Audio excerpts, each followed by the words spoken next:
We're going to be working with generative AI. This is Chapter 5, Stage 3. Make sure you open up your bench file and position it so that you can clearly see the woman on the side of the image. We're going to take her out of there. We're going to be using the Remove tool. The Remove tool is supposed to be located under your healing brush tool. Okay, mine was not. So what I needed to do to get that in was to go down here and select to edit my toolbar. It was in the extra tools, and all I had to do was simply drag it out of extra tools and put it into the spot healing brush group, and then it was good. So if you aren't finding it, go looking for it in the extra tools and it should be available there for you. Once you've got that located, you're going to be grabbing that Remove tool and making these settings. Make sure that the Add to Brushed area is active. Size your brush to 100 pixels. Deselect Sample All Layers and deselect Remove after each stroke. Make sure neither of those are checked. We're going to be using the brush and painting over the woman's head to select the area that we want to paint out. So then move down strokes over her body and cover all of her.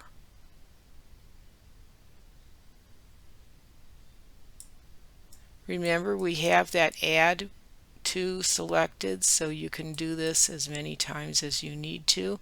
If you've gotten something way out of whack, like you accidentally go across the bench, go in and use the Remove and back that back out again. And once you're happy, make sure you have got all of that covered, go ahead and hit Enter to finalize, and you can see that you've painted her out. Well, I didn't do such a great job, but we're going to fix that anyway. So you're going to undo this because this is a destructive process. It changes that file permanently, and we don't want to do a destructive change. So what we're going to do instead is we're going to come back up here and sample all layers, and we're going to add a new layer right above the background layer. Now go back in and repaint over the lady, making sure you've got all of her covered. Do a little better job than I did that first time. Paint her out completely.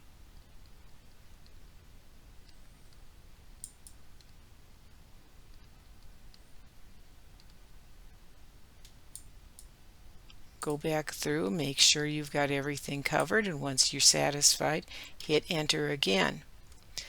There, I got her right this time.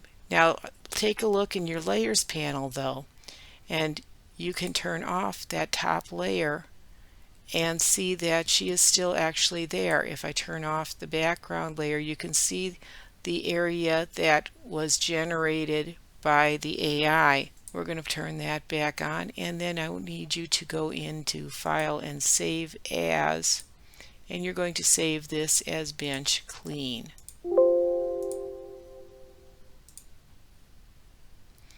Next, we're going to put in the banner. So make sure that the entire bench is visible. We're going to go to File and Place Embedded and pick up that banner and place it in.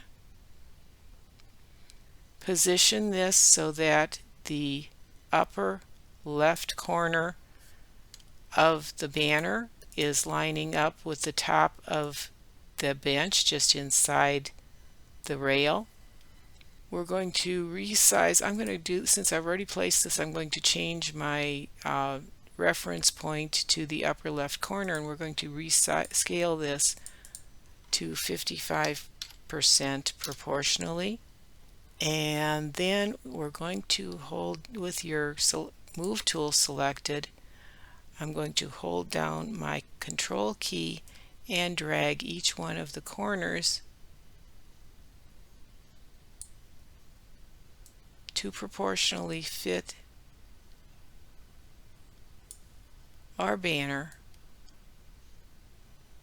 on the back of the bench.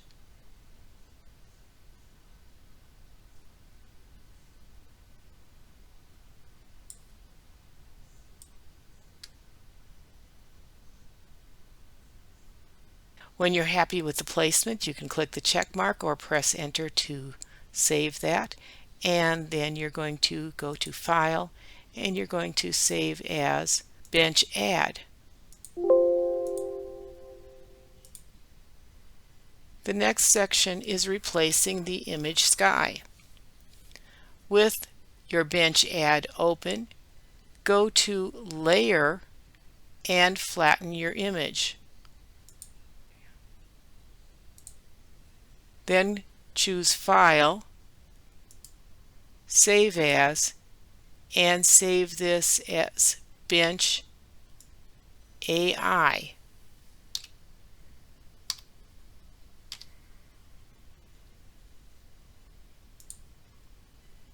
Choose Edit, Sky Replacement.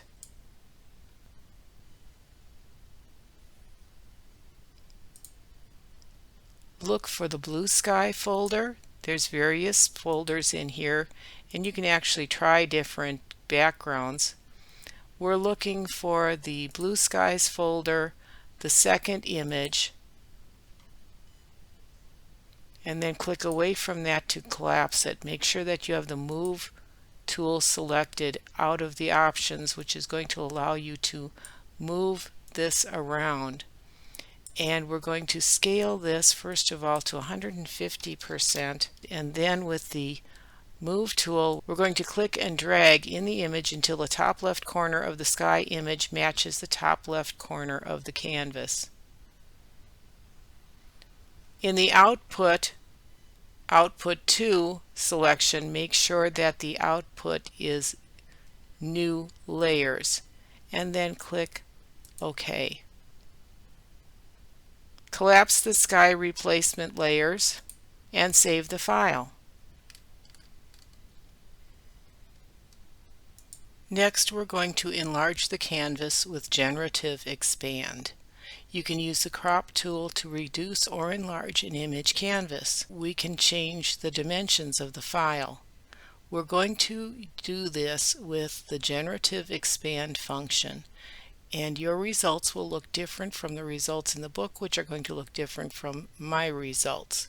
And this can be a little time consuming the first time you do this, so be prepared for this to take a few minutes.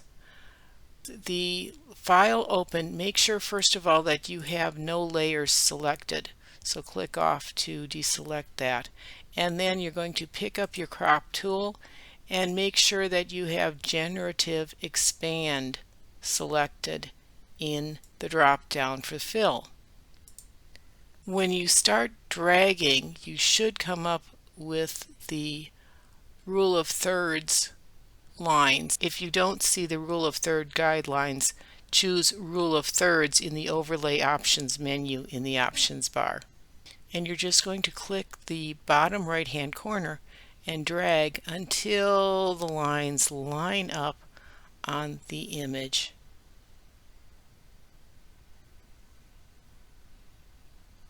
There.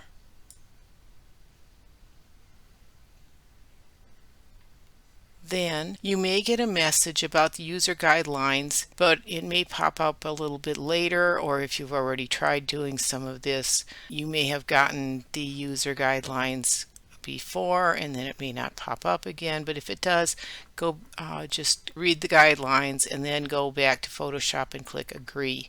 It'll take you to a page on Adobe's site so you can look at that.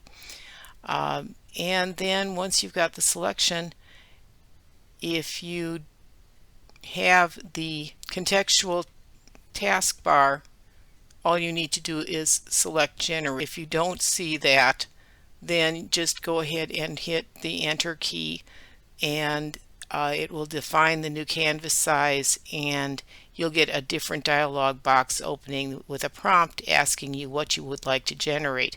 You're not going to put anything in this for what you would like to generate. You're just going to let the software do it on its own. And again, make sure that nothing is selected, and then you're going to go to generate.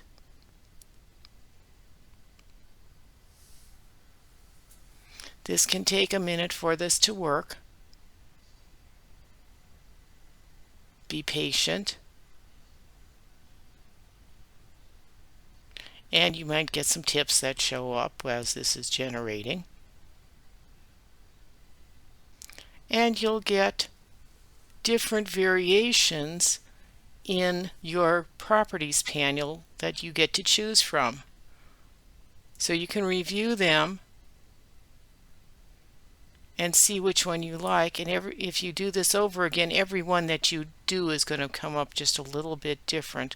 So let's do a fit in screen here. There we go. And you can see it took into account there was a little shadow right up in there, and it's taking that into account and creating that shadow, working that in. Look through the thumbnails, find the one that you like, and then whichever ones you don't want to use, you can click the trash button to delete that.